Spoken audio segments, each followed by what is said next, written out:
think that this is the best meeting for the lung transplant community. Always, every year was something new, to see new data, new ideas that we then take back and look at ourselves and see what we can add to that. One of the hot topics at ISHLT this year, I think especially in the lung transplant world, was this concept of baseline lung allograft dysfunction. There's a consensus document on the way, but there's a lot of people already kind of digging deeper into this.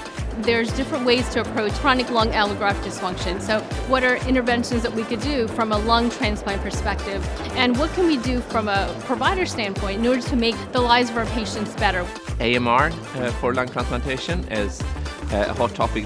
It's not sufficiently well understood, but everyone knows it's important, and there's work doing new definition on AMR. Maybe that will bring the science into the future.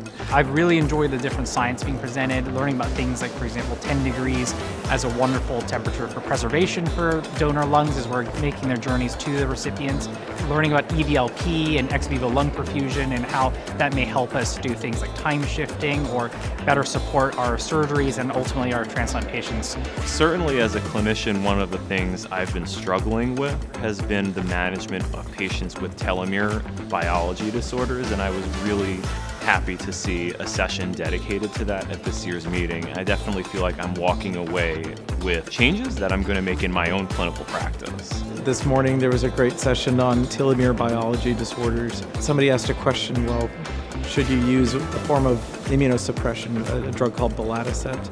I think there were some snickers in the audience because everybody said, well, you're going to kill your patient if you do that. And then one of the senior members stood up and said, we're about to publish a paper showing it's actually a great way to treat patients.